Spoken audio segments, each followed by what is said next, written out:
Hello and welcome to another ETCG1 video. I am Eric the Car Guy, your host, also known as ETCG1. Today we're going to talk about workplace dynamics. This is cool because now that I have my own shop, I can say whatever I want. And I like it. I don't think it's exclusive to the automotive world that you work with people, and sometimes that can be a challenge. But I'm just trying to give a little insight to the new guys that might be coming into the world, because I get a lot of questions from you, particularly people looking to get in the automotive field or that are new to the automotive field, about what to expect when they get there. And I had those same questions when I started out, and they're valid questions because, you know, right now you're working at fast food joint, painting houses. I've done both. You're doing something else, and you don't really know what the reality of working on cars can be. Well, it can be a challenge. And part of that challenge can come with the people you work with and sometimes the people you work for. And I just want to give you a little bit of perspective. Okay, you got a guy who's been working in a shop on cars for any length of time. They might get a little salty. I've seen it more than once. I mean, some guys are cool. They just seem to roll with it. But a lot of the older guys that have been doing this a while seem to be a little put off. And they see a young something come walking through the door, trying to prove himself, and they just roll their eyes. And I understand why, because they're green. There's still so much to learn. I can tell you from personal experience, I studied hard in school. I learned everything I possibly could. I went cover to cover on the books. I even wrote a book full of notes. I thought I knew. I thought I had a handle on the topic when I first went into my first job. And I did. I did know a lot of things, and a lot of that knowledge did apply to the things I was doing. However, there is no substitute for experience when it comes to auto mechanics. None. None whatsoever. There's no way in a school setting you can experience what it's like to actually work in a shop for a variety of reasons. So that's why that older guy is looking at you like, I wonder how long you're going to last. Because they've seen it. They've seen you, people like you, come and go. And some good, some bad. Because some of you are awesome. And some of you need a little work. And that little work comes in the form of attitude. Many of you have commented on my attitude while working on cars. Well, I can say that I don't always feel that way. I'm going to be honest. I mean, I feel like cursing, swearing, throwing things, punching things, breaking things, sometimes, because it can be a very emotionally taxing occupation. But you got to try and rise above like that.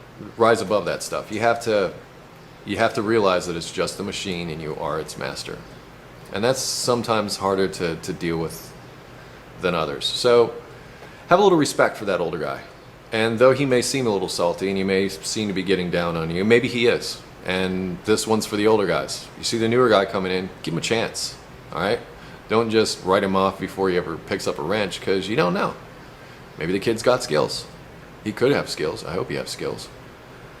But new guy, just chill out. Let the old guy teach you. Open your mind, because he's done it. He's been there. Now, learn his ways. Now, if you go along and you find that your ways might be different, you might find a better way, something like that, you know what? That's what happens. I mean, there are 100 different ways of doing the same thing. As long as they accomplish the end result, thing gets fixed, customer's happy. How you got there really just depends on time, and that's where you're going to find most of your room for improvement, is in the amount of time it takes you to do a given thing. And that could mean a special tool that gets you out of it. That could mean a procedure that gets you through the job. I mean, after a while, that's what these things become. They become procedures. Services become procedures. Brake jobs become procedures. Diagnosis becomes a procedure. And you go through a checklist in your mind based on your experience and your knowledge. That's how we get to be what we are. It takes time. It's like, you know, trees don't grow overnight. But when they do grow, they can have strong, deep roots and be there for a good long time. Give you shade when you need it, shelter, all that kind of stuff. So you can build a strong foundation on your future by, one, listening to that older guy. And older guy, you can learn a lot from the new guy. The new guy is the new guy. Give him a chance, you know. Well, don't run him over just yet. Now let's get to the last part of my workplace dynamics video, and that is ego. If I've learned nothing doing this, auto mechanics have egos. There's a cicada killer in here. They're harmless. If I've learned anything, of course you want to see, don't you? These things look dangerous, but they're totally harmless because they eat cicadas. So don't fear this thing. Its stinger does not have any real venom in it. It's just big, loud, and annoying. Let's get back to what we're doing. I just realized this eye looks like it was stabbed with something. Lastly, ego. As an auto mechanic, you become empowered with knowledge.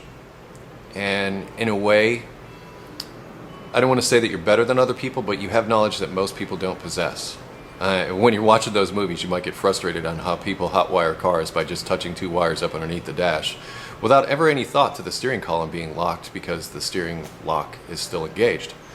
You know, stuff like that. It'll ruin you in some ways. Try not to look down on other people, particularly the other people that you work with. Just because so-and-so doesn't do it the way that you do it doesn't mean he's wrong. Maybe he is wrong, okay? Maybe he is. But try to be a little more encouraging and a little more open-minded and a little more considerate of other people's feelings.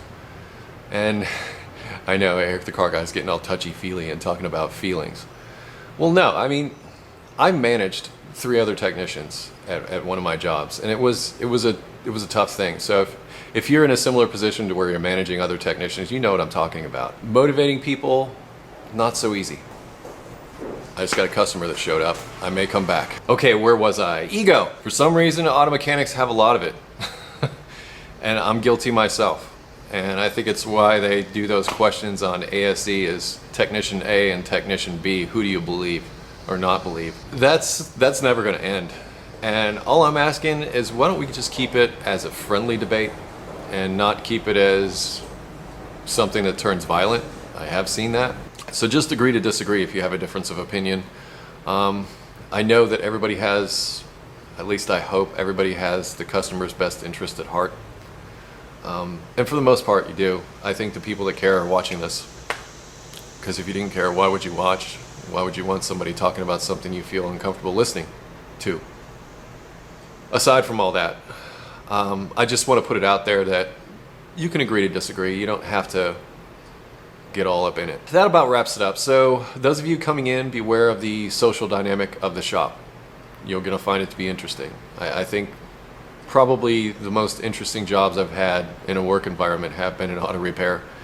I've worked in a lot of different professions, but auto repair the longest. And I have met some characters. Serious characters. I've met some real douchebags too. I don't care what you do. That's pretty much going to be par for the course. You older guys also realize the newer guys were once you. You were once the new guy, and you had to come up through it. And you, the new guy, you have to realize that you got to pay your dues. You gotta see why there's that 1,000-mile stare in his eyes some days.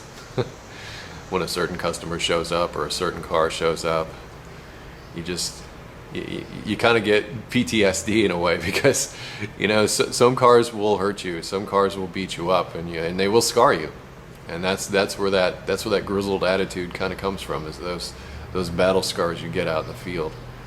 But wear them with pride, because not everybody can do what you do, and not everybody can combine the intelligence of an electrical, mechanical engineer and somebody who can actually use a wrench. Not often a combination that you see, at least not often a combination that I've seen. But it does exist. And if you're out there, good for you. Bet your mom's real proud. Before the comments get too thick, I'm going to sign off here. I'm Eric the Car Guy. You can always visit me at ericthecarguy.com or follow me on Facebook and Twitter. Love to have new friends. Anyway, be safe, have fun, stay dirty, and remember, be excellent to each other.